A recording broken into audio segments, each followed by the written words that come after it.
So this is Pyroraptor. It's a dromaeosauric dinosaur closely related to Velociraptor. This is one of the groups of dinosaurs I study. It's pretty accurate. It's not perfect, but it's a pretty accurate depiction of how vertebrate paleontology is done. What's happening in Red Dead Redemption 2, which takes place in the year 1899, is going to be at the tail end of a period in vertebrate paleontology called the Bone Wars. All right, so we're looking at Ark Survival Evolved right now. This is a game I haven't played myself. I've looked at it before on this channel. The thing that I do like about Ark, what I think makes Ark a little bit less realistic and is probably going to hurt it in my rankings, is that Ark is pretty fantastical. A lot of the dinosaurs and other prehistoric creatures are used kind of as an inspiration for like a monster to feature in the game rather than an animal in their own right. There's kind of a mix of dinosaurs and other mythical creatures. This one is one of my favorites. This Pegamastax is depicted pretty accurately. There's a lot of fanciful design elements in the dinosaur designs, a lot of frills down their backs or spikes that we know they didn't have. That said, I like the design element. I kind of like the idea of just treating everything as fair game and putting in a mixture of real-world animals and fictional creatures. It's a neat little touch.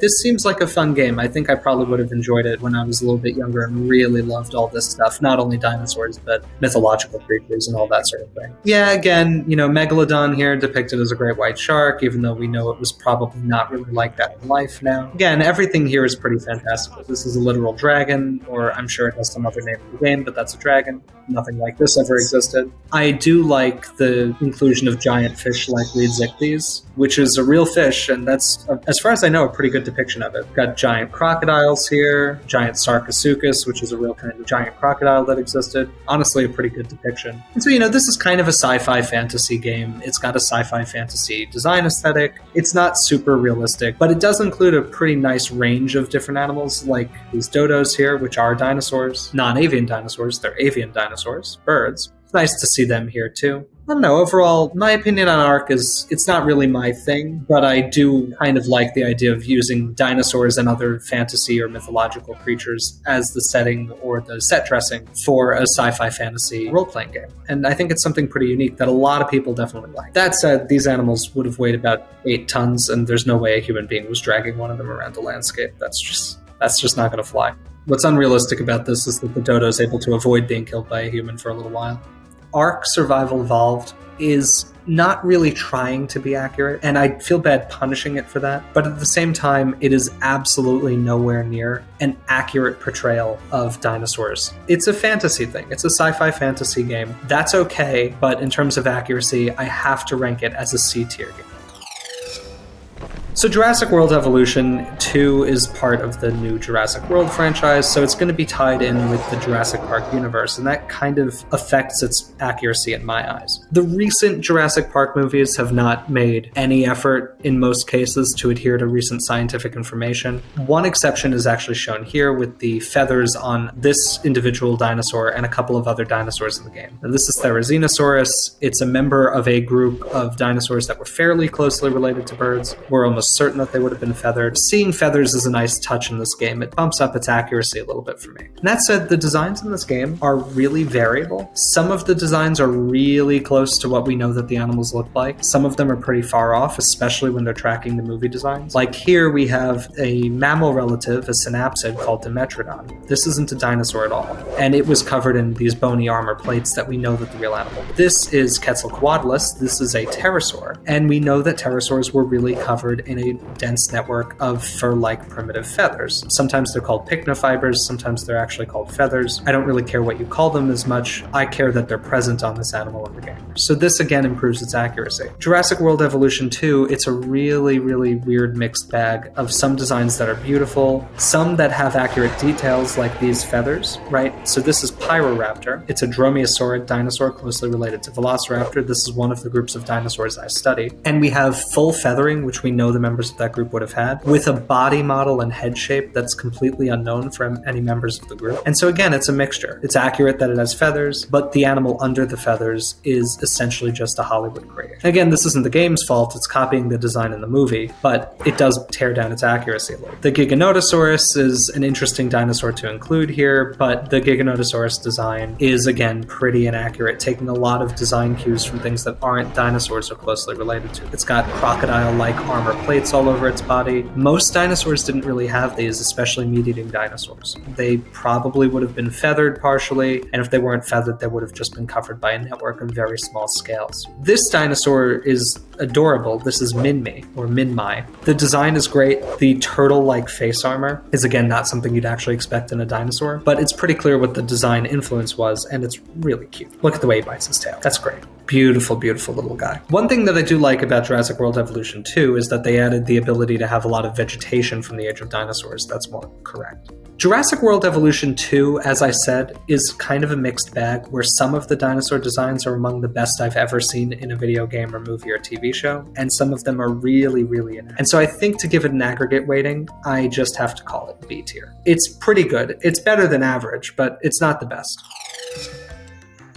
Moving on to Dinosaur Fossil Hunter, this is a simulation game that is really intended to, in some degree, capture the experience of being a paleontologist. And so this is a little bit different. This isn't a game about living dinosaurs. This is a game about doing paleontology. And I have to say that overall, what they show in Dinosaur Fossil Hunter isn't that inaccurate. They show a lot of field explorations that are intended to find new material, to fill up a new museum that's being built. This is something that's done all the time. And a lot of what they show in their field expeditions is not incredibly far from what we do as paleontologists, and a lot of the changes to it seem to have been done basically just to make the game playable, right? Like, you're not hiking around in miles and miles of barren desert looking for bone eroding out of the ground. You're using this radar tool here to look for promising nodules in the rock that might contain fossils. Now, is this how we really do it? Absolutely not. Is it, in my mind, a pretty reasonable way to capture the reality while still making a game fun and visually interesting? Also, yes. The major thing I'd say is wrong with this is mostly that we tend to not really excavate for dinosaurs in large open areas like this, just because it's rare to find dinosaur fossils exposed at the surface by erosion in relatively flat areas. You tend to find them eroding out of cliff faces, not out of flat ground. That said, a lot of the expedition that's done here is relatively reasonable, using a wide variety of hand tools to remove rock and break through large rock chunks, preparing the rock for transport in burlap bait and plaster jackets. This is all really standard procedure. I don't know what they're doing there with that tool that's scanning the material. Generally, we wouldn't collect anything that we don't know has fossil material in it unless we're doing something really specialized. But here you can see they break through the plaster jacket, they reduce the amount of rock matrix around it, they use an air scribe to remove the fossils from the matrix, which we do anytime they're strong enough. And then there's a long preparation process where you go in with fine tools and really get the bones ready for being displayed. And here we're removing rock matrix in multiple steps. As far as I know from the preparation process, this is not an uncommon thing to have to do. The one thing that I don't really see in Dinosaur Fossil Hunter that I would expect is consolidation. This is a fancy word for gluing, but dinosaur fossils are really fragile, and to keep them preserved and intact at surface conditions, it's generally necessary to soak them in quite a bit of glue. We use special archival glues for this purpose that don't alter anything in the chemical composition of the bones, but harden them and make them more resistant to the stresses of being exposed at the surface, because otherwise they will degrade, and they'll degrade quite rapidly.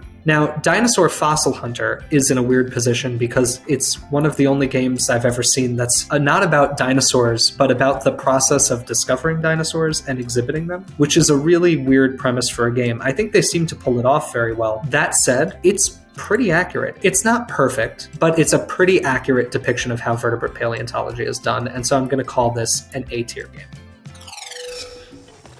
Monster Hunter World is a fighting game, fundamentally. Again, this is a game I haven't played. It's taking place in a pretty clear fantasy world. My understanding is that the protagonist of this game is a scientist who's researching these animals, and that when you're fighting them, you're actually, like, sedating them for study. What's interesting about Monster Hunter World is that they have taken a lot of dinosaur anatomy cues while designing their fictional monsters. And I think that that's really interesting because it makes them something unlike what we see in a lot of other video games. Like, this one here has essentially a dodo's head, but a theropod dinosaur's body, something that you'd see on an ornithomimosaur or a dromaeosaur. So again, it looks like a dinosaur, even if it's not. Many of these monsters are bipedal. They walk on their hind limbs like dinosaurs did primitively, and like all theropod dinosaurs do. A lot of them show feathers, which we think were very widespread in non-avian dinosaurs. In fact, feathers may be ancestral to all dinosaurs, only lost in a couple of specialized groups. groups. It's a really interesting way to design monsters for a game, to take so many obvious influences from the real world. Not all of these influences are dinosaurs. In this case, I think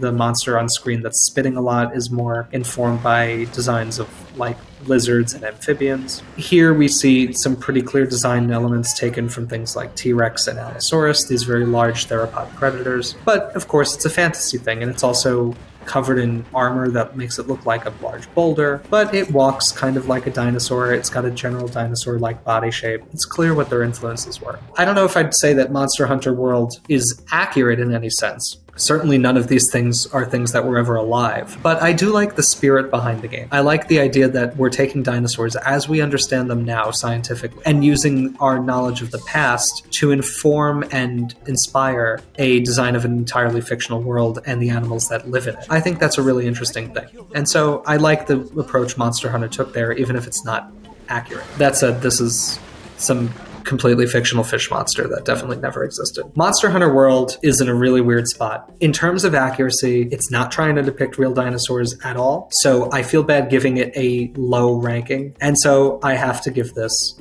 my D tier ranking. I've heard it's a fun game, and I don't mean to sound like I'm disparaging it by making it D tier. It's just not an accurate dinosaur game. Red Dead Redemption 2 is not primarily a paleontology game. I was playing it when I was beginning my PhD, and I was very pleasantly surprised by the fact that there's an entire side quest line that is about doing paleontology. What I really like about this quest line here is that it captures a really weird window in the history of paleontology. Paleontology was one of the last major sciences to develop, barring the sciences that we required more modern technology to do. And that's because paleontology is really based on our understanding of a lot of other fields of science, right? Mostly anatomy and other fields of biology and geology to understand the context that these animals came from. And so it shouldn't really be a surprise that despite the fact that fossils were known prior to the 1800s, there weren't really paleontologists before then, and there were very few of them until the latter half of the 19th century. When the American West started being more thoroughly explored by Europeans and American colonists, we started to find really rich fossil deposits in a lot of areas. Now, in many cases, Native American tribes knew about the fossils eroding out of the rock in some locations. They actually worked with a lot of early paleontologists to try to locate them because they were meeting people who were very, very interested in these rocks eroding out of the ground. And it kind of transformed the field. A lot more activity started happening really, really rapidly. Nowadays we have a tremendous flood of fossil discoveries in China and Mongolia, North Africa, Brazil. But for a long time, the center of vertebrate paleontology was really just the Western US, where we've got a really rich rock record with a lot of fossils to discover. Many of the people involved in the fossil trade at that time were very colorful personalities. Some of them are people we would probably realistically call cowboys. Some of them were people who worked with cowboys. It's a really interesting topic to read about because we've got the development of paleontology in its modern form occurring with the expansion of and then death of the American West as we see it in Western. So it's something really cool to have in a cowboy video game. One of the other things I really like about this is that it shows how many people were getting involved in paleontology. The paleontologist you're working with in the side quest is not an academic associated with a major university or museum.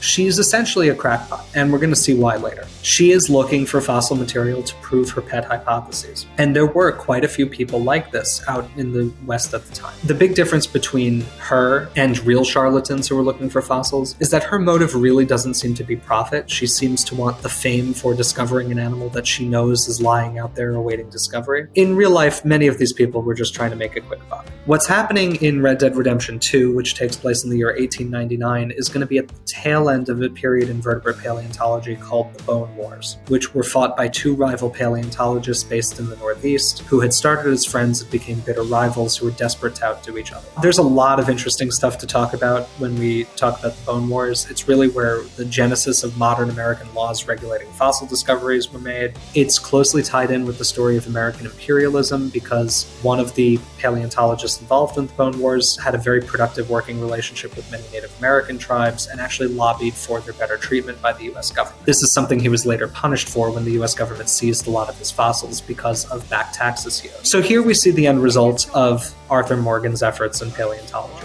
This is dubbed the Totalosaurus, and Totalosaurus is a clear fictional chimera in the terms of paleontology. It's an animal made up of parts of different animals. Clearly, this paleontologist really believes that this animal with, by my count, 10 limbs and a bear skull and walrus tusks and deer antlers and fish bones going down its tail was a real predator that once roamed the American Great Plains. It wasn't, and while this example is a little bit humorous to drive the point home, this is not something that we are unfamiliar with in vertebrate paleontology even today. People are often putting bones together and claiming that they're a new species, either for personal glory or for personal gain. And so Red Dead Redemption 2, despite not really being a paleontology game, offers a really interesting kind of historical lesson in the development of the field, and that's something I really appreciate. Featuring a dinosaur hunting side quest that is incredibly well informed by historical details about the way paleontology was done in the late 1800s. It's capturing side characters who are amalgamations of real people who existed, doing things for their own motives. It's got shades of the Bone Wars. It's got shades of the charlatans with traveling fossil exhibits. And so I have to rank Red Dead Redemption 2